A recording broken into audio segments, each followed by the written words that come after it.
இணைந்து கொண்டிருக்கின்றோம் வணக்கம் தமிழொலி நிகழ்ச்சியோடாக சிறியதொரு விளம்பர இடைவெளியை பார்த்துவிட்டு சரி இன்று நாள் தலைப்பின் மூலமாக நாங்கள் என்ன கதைக்கலாம் என்று சொல்லி பார்க்கின்ற வேளையில் இப்போது ரகசியங்கள் பேணப்படுகிறதா என்பது ஒரு கேள்விக்குறி. அது மாத்திரமில்லாமல் எங்கள் ரகசியங்களை நாங்கள் எவ்வாறானவர்களிடத்தில் ரகசியங்களை நாங்கள் சொல்ல வேணும், அதற்கு தகுதியானவர்கள் யார் என்பவற்றை நாங்கள் கொஞ்சம் நிகழ்ச்சியோடாக பேசலாம் என்று சொல்லி இன்றைய நாள்ல முடிவெடுத்துக்கின்றோம்.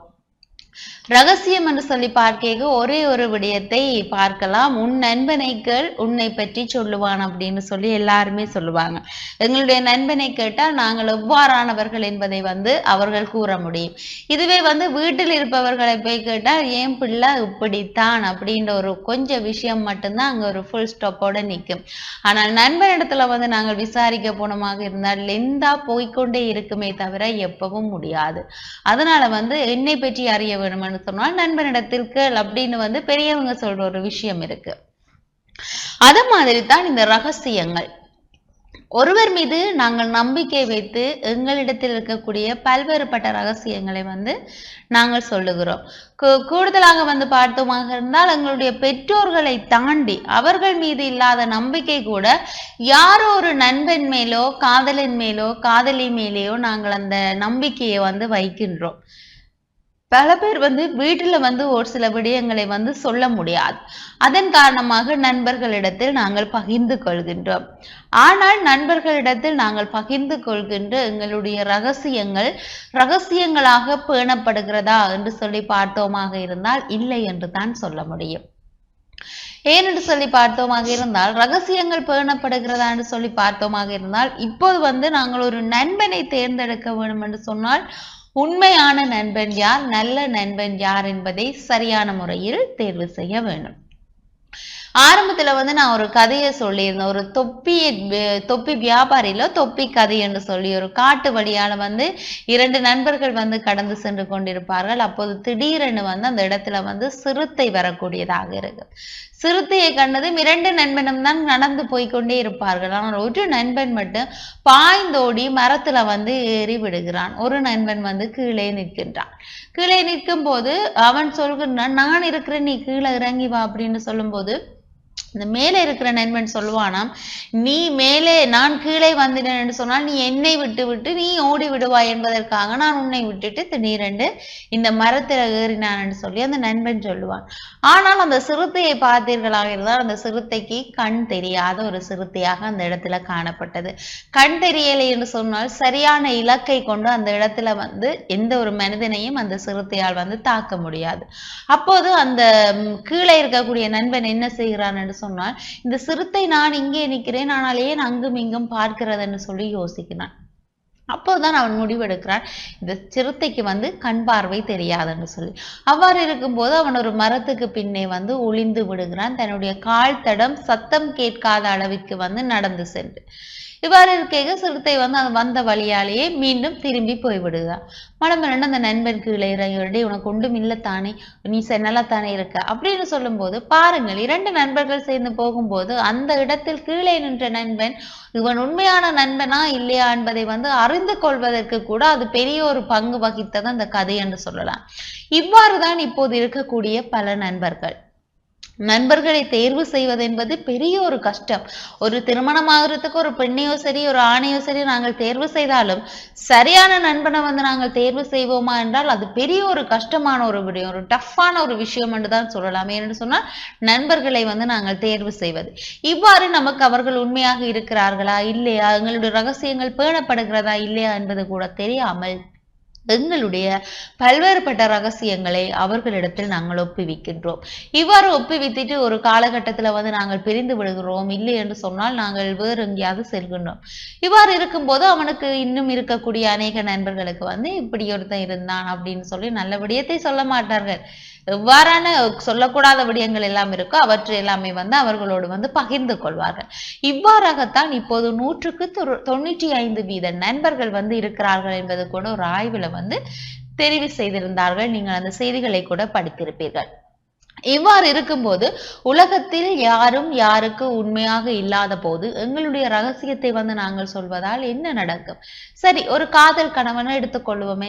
காதல் கணவனை காதலிக்கும் போது நாங்கள் நிறைய விஷயத்தை சொல்லுவோம், நிறைய பர்சனலா வந்து ஷேர் பண்ணி கொள்வோம்.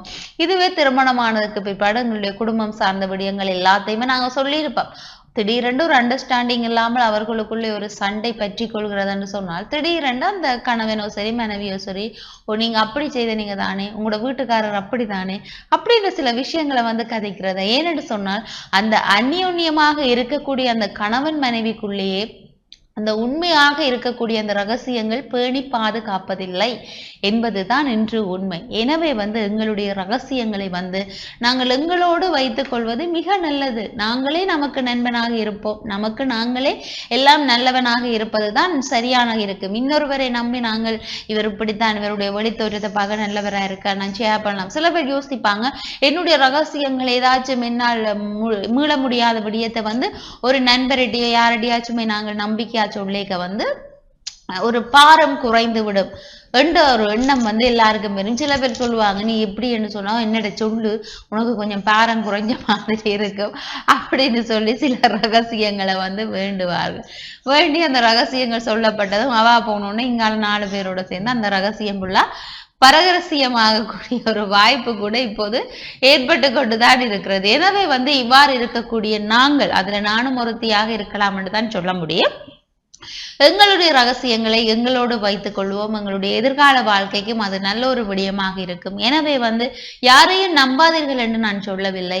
நம்பக்கூடிய மாதிரி இருக்கிறார்களா என்பதை வந்து நாங்கள் உத்தியோகபூர்வமாக முடிவு செய்ததற்கு பிற்பாடு எங்களுடைய ரகசியங்களை வந்து நாங்கள் அவர்களிடத்தில் பேணி பாதுகாப்பதில் எந்த ஒரு மாற்றமும் இல்லை என்பதை கூறிக்கொண்டு இப்போது கனிஷ்டா, நீங்க என்ன மாதிரி இது சார்ந்த? உண்மையிலேயே நீங்க சொன்ன விடயம் வந்து ஏற்றுக்கொள்ளக்கூடிய ஒரு விடயம். என்று சொன்னால் ரகசியம் என்பது வந்து நாங்கள் எங்களுடைய மனதில் ரகசியம் பலவாறு இருக்கும். நாங்கள் வந்து கணவன் மனைவிக்கிடையே ஒரு ரகசியம் இருக்கும், நண்பர்களிடையே ஒரு ரகசியம் இருக்கும், அல்லது வந்து குடும்பத்தவர்கள் மத்தியில் ஒரு ரகசியம் இருக்கும். இவ்வாறு வந்து ஒவ்வொருவருக்குமாக தனித்தனியாக ஏதோ ஒரு ரகசியம் இருந்து கொண்டுதான் இருக்கும்.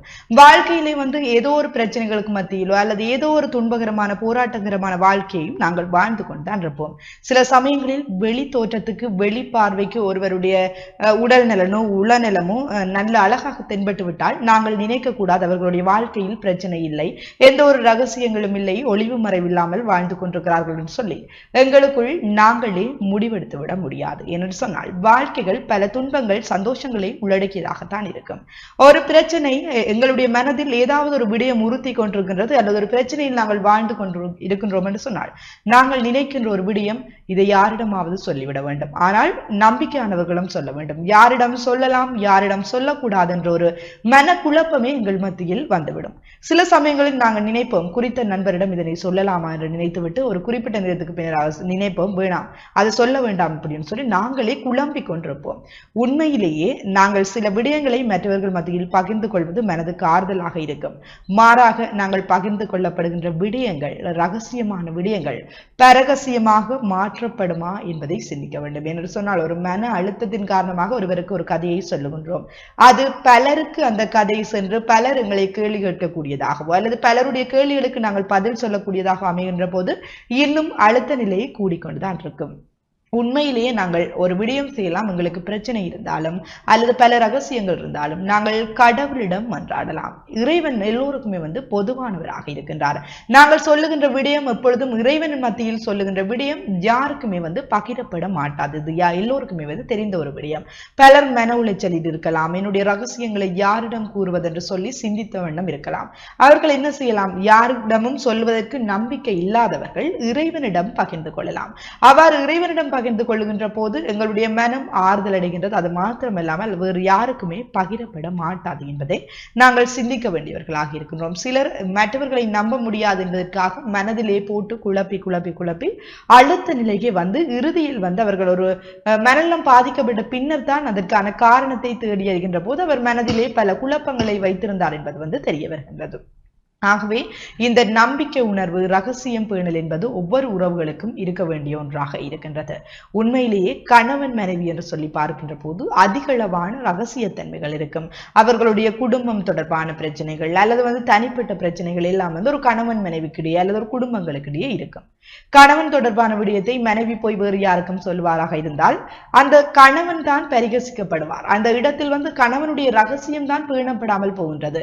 உண்மையிலேயே குடும்பத்திற்கென தனித்தனி பண்புகள் இருக்கின்றது. ரகசியம் பேணல், உண்மைத்துவமாக இருத்தல், இவையெல்லாம் ஒரு குடும்பத்திற்கு மிக மிக முக்கியம். குடும்ப உறுப்பினர்கள் மாத்திரமல்லாமல் நாங்கள் யாருடன் எல்லாம் பழகின்றோம், ஒவ்வொரு உறவுகள் இருப்பார்கள். உறவுகள் மத்தியில் உண்மைத்தன்மை என்பது மிக மிக முக்கியமான ஒன்றாக இருக்கின்றது. நாங்கள் ஒருவர் எங்களுக்கு கதை சொல்லுகின்ற போது சொல்லுவோம், நாங்கள் யாரிடமே இதை சொல்லிவிட மாட்டோம் என்று சொல்லியெல்லாம் அவர்களுக்கு நம்பிக்கை ஊட்டுவோம்.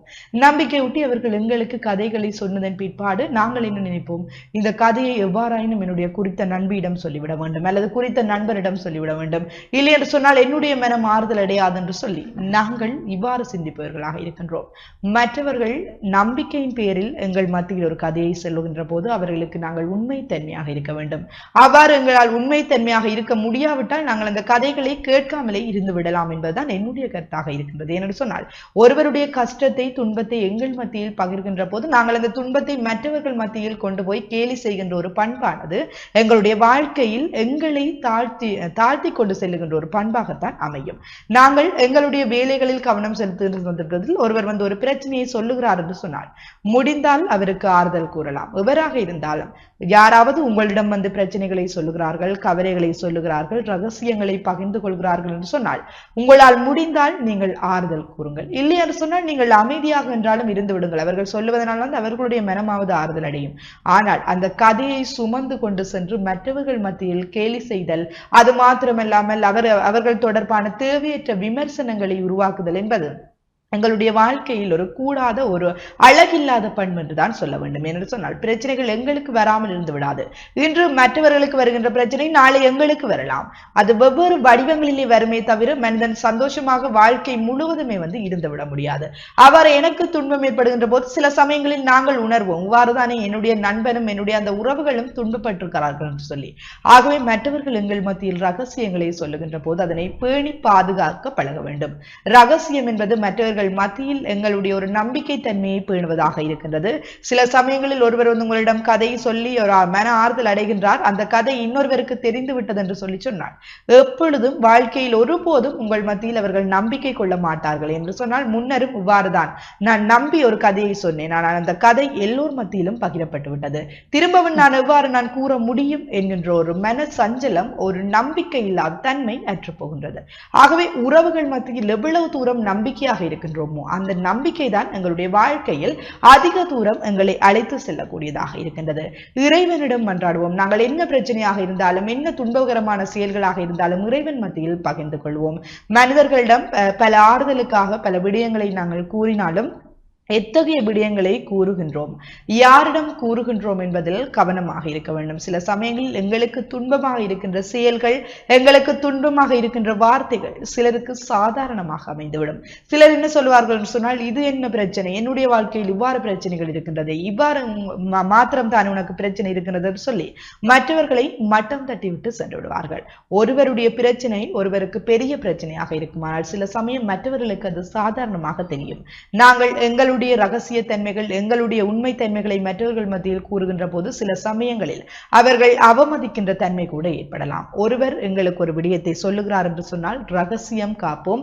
அந்த ரகசியம் காத்தல் மூலம் அந்த உறவு மேம்படும். அது மாத்திரமல்லாமல் என்ன பிரச்சனை இருந்தாலும், என்னதான் விடயங்களை பகிர்ந்து கொள்ள விரும்பினாலும் உங்கள் மத்தியில் வந்தவர்கள் சொல்லுவார்கள்.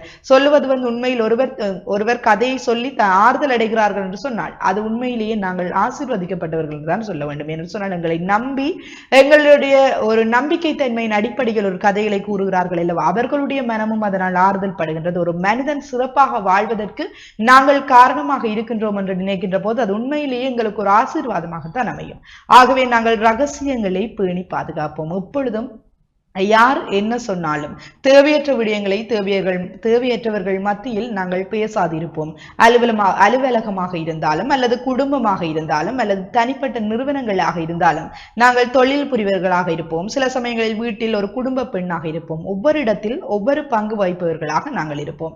நாங்களுடைய நாளுக்கு நாள் எங்களுடைய பாத்திரங்கள் மாறிக்கொண்டே செல்லும். அதாவது குடும்பத்தில் இருக்கின்ற போது ஒரு குடும்ப உறுப்பினராக, அலுவலகத்தில் பணிபுரிகின்ற போது ஒரு ஊழியராக, இவ்வாறு ஒவ்வொரு பணிகளும் மாறிக்கொண்டு சென்றால் கூட எங்களுடைய வாழ்க்கை பாதையில் எங்களுடைய பண்புகள், எங்களுடைய பழக்க வழக்கங்களை நாங்கள் மாற்றாதிருக்க வேண்டும். நம்பிக்கை உணர்வோடு இருக்க வேண்டும், உண்மைத்தன்மையோடு இருக்க வேண்டும். அப்பொழுதுதான் உறவுகள் மேம்படும். இன்று பலர் மத்தியில் இந்த ரகசியம் பேணப்படுதல் என்பது ஒரு கேள்விக்குறியாகவே இருக்கின்றது. ஆகவே நீர்களே, நாங்கள் கவனமாக இருப்போம், மற்றவர்களுக்கு நம்பிக்கை தன்மையோடு உண்மையாக இருப்போம் என்று கூறிக்கொண்டு நாங்களும் நிகழ்ச்சியிலிருந்து விடைபெற்று செல்ல போறோம். மற்றொரு நிகழ்ச்சியில் உங்களை சந்திக்கும் வரை விடைபெற்று செல்லும் நாங்கள் என்றென்றும் அன்புடன் கலிம்ஸ்டா ஜெயக்குமார் மற்றும் ஈஸ்வரன் சுரேகா. நன்றி நேர்களே.